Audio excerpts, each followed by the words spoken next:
Обезбедување стабилен пензиски систем и материјална сигурност на граѓаните во старост е целта на пензиската реформа. Со реформата на пензискиот систем беше воспоставен тристолен пензиски систем со цел диверзификација на ризиците и обезбедување пензија од повеќе извори.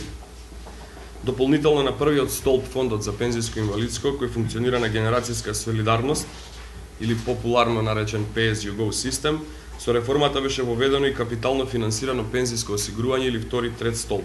Министерот појасни дека ова значи акумулирање и инвестирање на средствата во пензиските фондови на лична сметка на нивните членови, како и поактивно учество и индивидуален избор на граѓаните во обезбедување на пензиска иднина.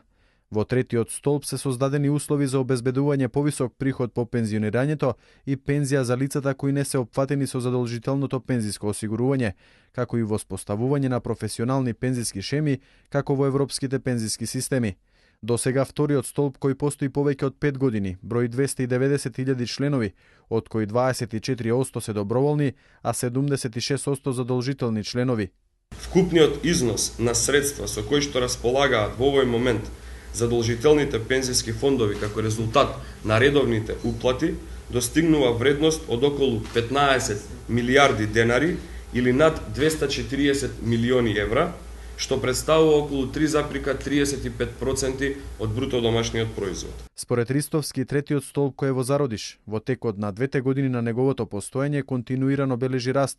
До сега има 10.000 членови, од кои околу 70% се учесници во професионални пензиски шеми, а околу 30% се индивидуални членови.